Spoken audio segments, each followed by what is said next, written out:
Ministry of Public Works, Public Utilities and the Digital Economy, 57.4 million. Ministry of Foreign Affairs, International Business, Trade and Energy, 22.7 million. Cabinet Office, 3.4 million. Ministry of Labor, Public Service Reform, Social Partnership, Entrepreneurship and Small Business Development, 2.3 million, all totaling $679.9 million. Mr. Speaker, the largest share of the recurrent estimates, 43%, that is 292 million, is allocated to the Ministry of Finance, Economic Development, Climate Resilience, and Social Security. Of this amount, 128 million is allocated for debt service payments, demonstrating our unyielding commitment to meeting our financial obligations on time and in full. A further 47.3 million is appropriated for retirement benefits. Mr. Speaker, this government continues to bear in mind those who have rendered all or most of their working life to the state, our dear retired public officers.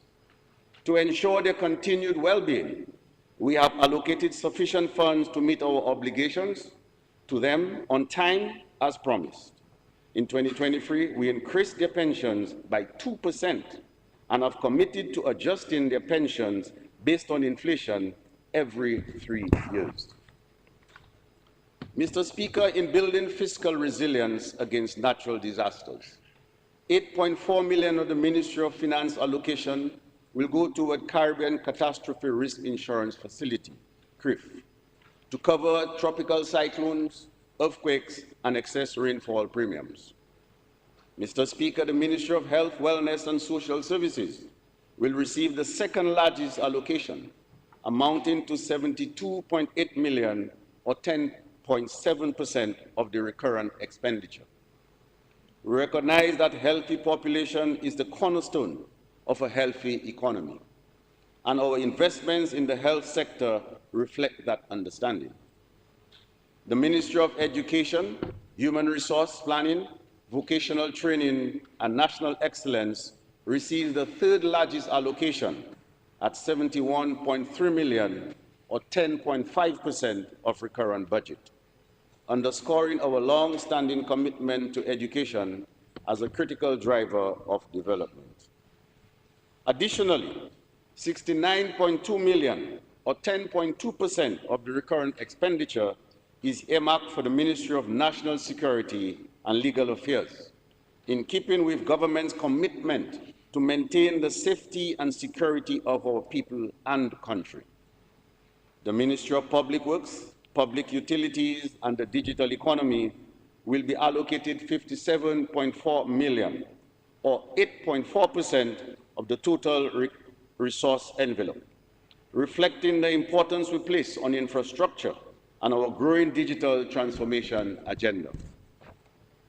Mr. Speaker, goods and services accounts for 232.7 million, or 34% of the total recurrent budget. Personal emoluments are estimated at 180.1 million, or 26% of the current budget, and include an amount of 12 million allocated for proposed salary increases for fiscal years 2024, 2025 and 2025-2026 as negotiations with public sector unions continue.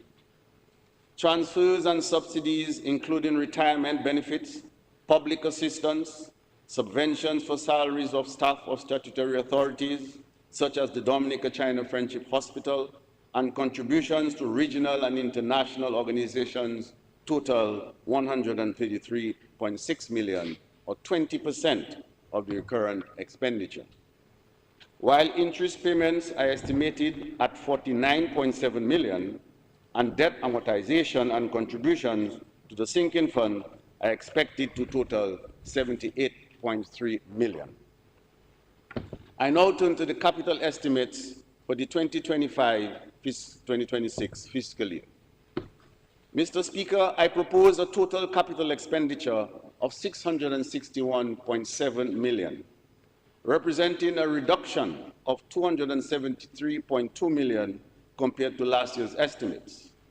However, this year's is 58.2 million higher than the projected actual capital expenditure for fiscal year 2024-2025. The detailed breakdown of the capital expenditure by ministry and department are as follows. Office of the President, 0.8 million. Ministry of National Security and Legal Affairs, 2.8 million. Elections, 3.8 million. Office of the Prime Minister, 357 million. Ministry of Finance, Economic Development and Climate Resilience and Social Security, 14.2 million. Ministry of Agriculture, Fisheries, Blue and Green Economy, 23.4 million. Ministry of Education, Human Resource Planning, Vocational Training and National Excellence, 14.8 million. Ministry of Housing and Urban Development, 18.4 million. Ministry of Health, Wellness and Social Services, 10 million. Ministry of the Environment, Rural Modernization, Kalinago Upliftment, and Constituency Empowerment, 42.9 million. Ministry of Tourism, 5.6 million. Ministry of Culture, Youth, Sports and Community Development, 15.7 million. Establishment, Personnel and Training Department, 0.7 million. Ministry of Public Works, Public Utilities and the Digital Economy, 131.3 million. Ministry of Foreign Affairs, International Business, Trade and Energy, 3.5 million. No, 16.8 million. Ministry of Labor, Public Service Reform, Social Partnership, Entrepreneurship and Small Business Development, 3.5 million, all totaling 661.7 million.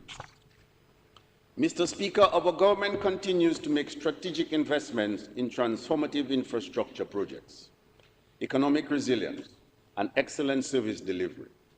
These capital allocations are designed to support our national priorities, strengthen our productive capacity, and improve the quality of life of our people.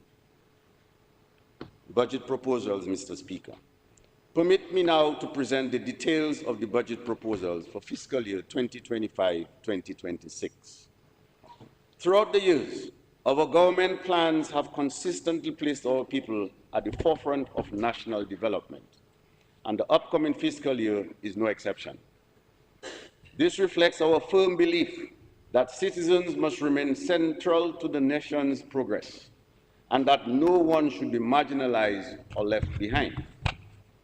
Accordingly, the programs and projects planned for the 2025-2026 fiscal year are designed to create employment, support business development and expansion, and grow a strong, diversified economy, thereby enhancing the quality of life, creating meaningful opportunities for prosperity, personal growth, and social resilience for all citizens.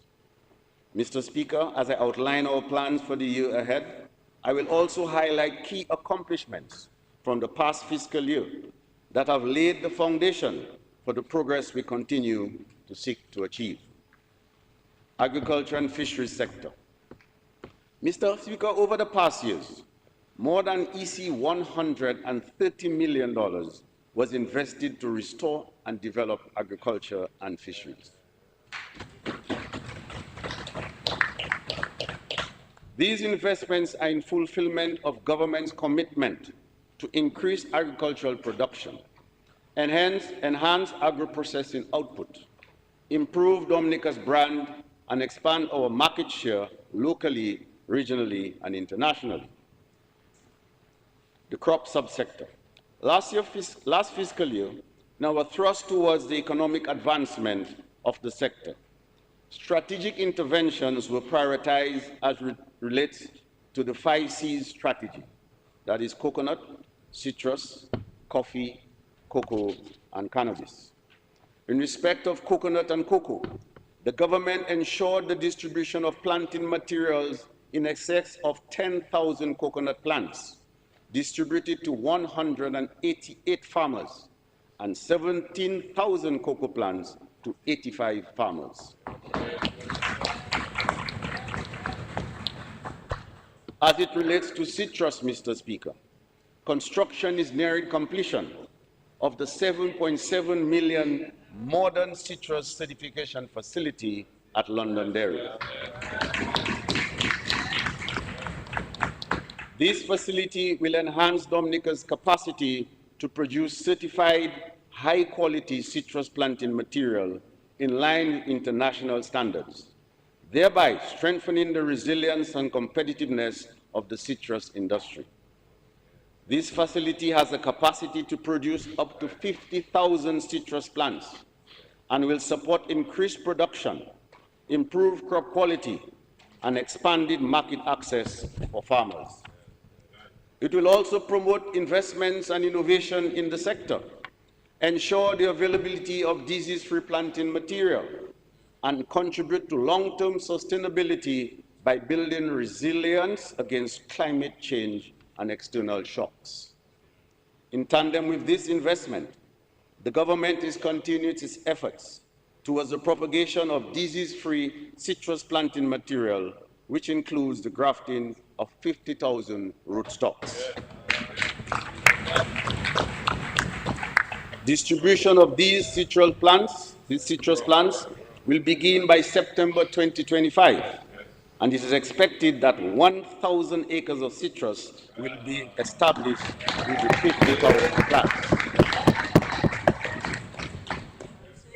I am also happy to report that the Agricultural Science and Tissue Culture Laboratory, built with a grant from the People's Republic of China, is fully staffed and operational.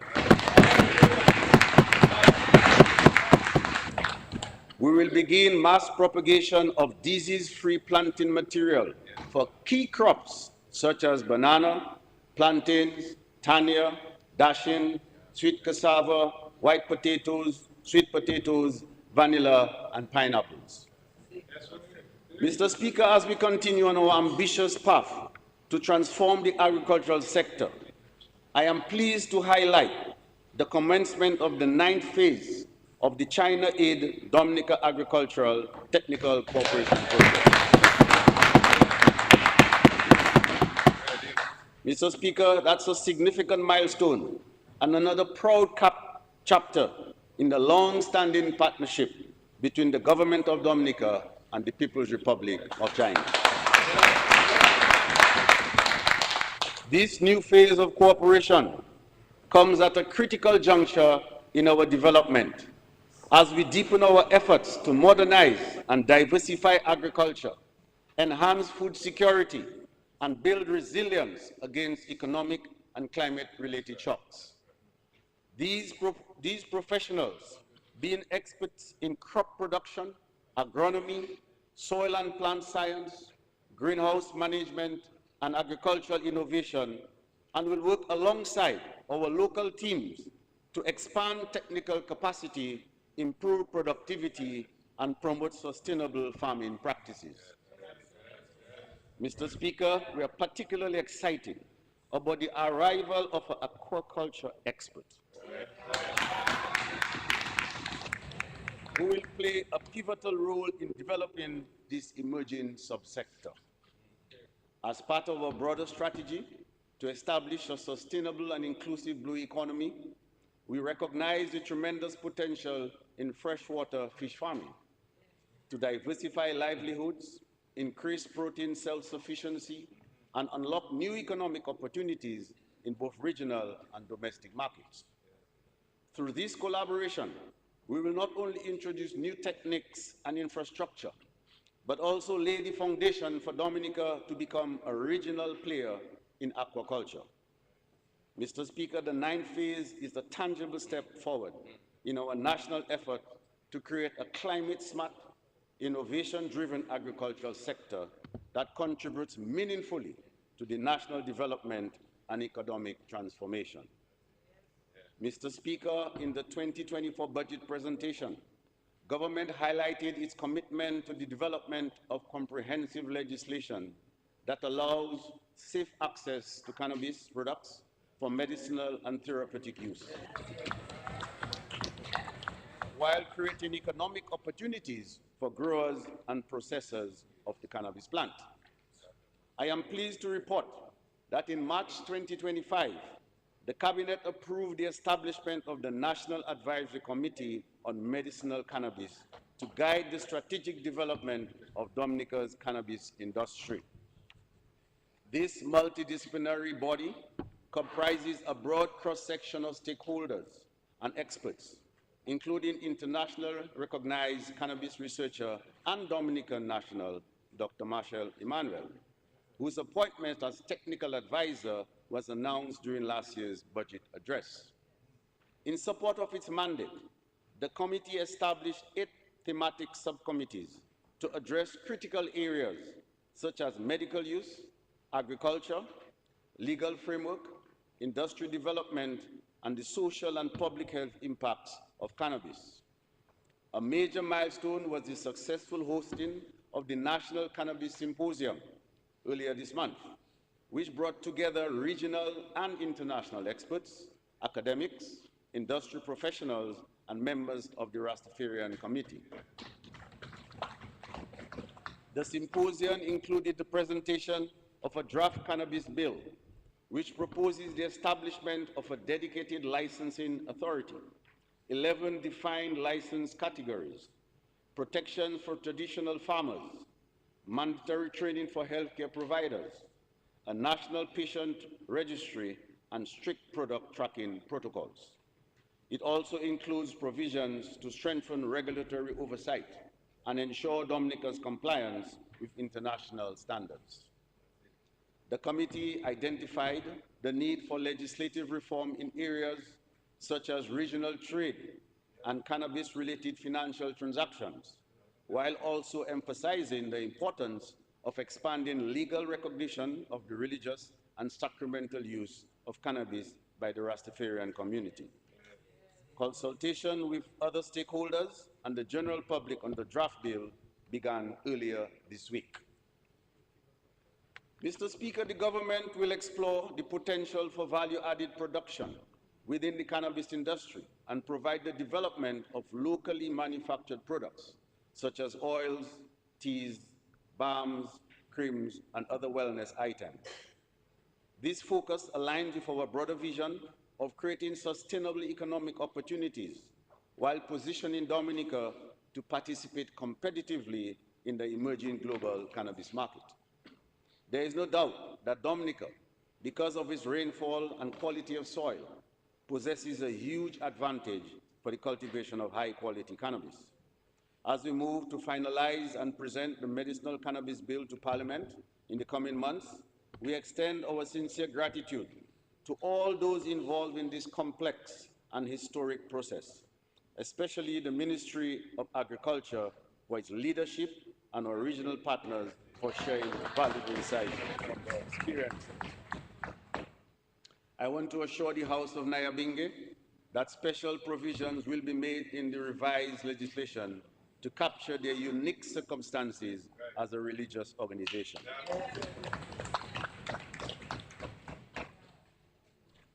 Supporting our youth in the productive sector, Mr. Speaker.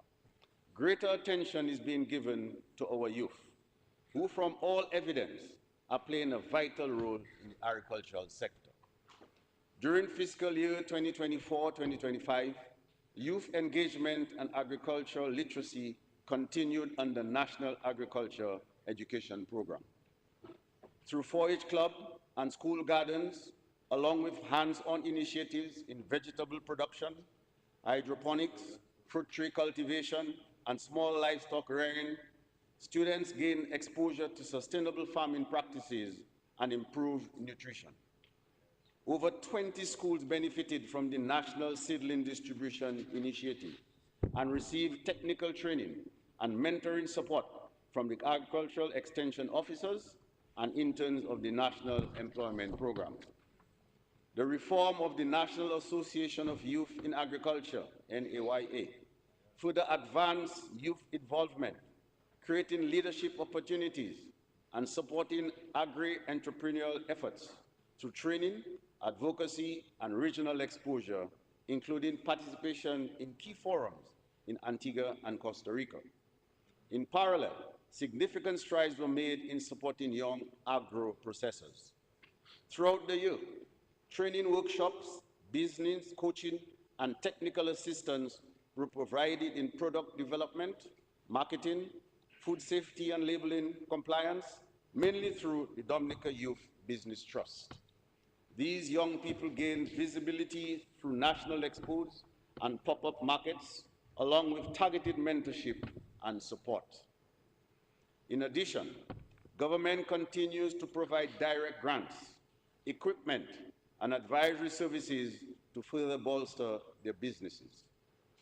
These investments, Mr. Speaker, are reshaping Dominica's agricultural landscape, strengthening agro-enterprises, empowering young people, and laying the groundwork for resilient, inclusive, innovation-driven development and their success. This year, we'll maximize production land use by making available over 300 acres of land for agriculture. These lands are available at Blenheim, Wesley, Newfoundland, and Savagnoc for leasing at a rate of $1 per year per acre for the first 5 years. With a view to extending that period at a reasonable rate once the individual continues to cultivate meaningfully on these lands. Mr. Speaker, this offer to our young farmers at a peppercorn rate is a major contribution to the reduction in the cost of their investment in agriculture because of the lease agreement, which, as you know, Mr. Speaker, would be a major cost to them.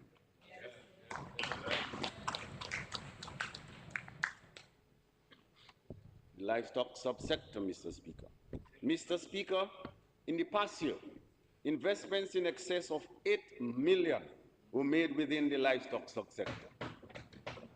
The reconstruction of the National Abattoir at $5.5 million facility in Layupak is nearing completion, thereby creating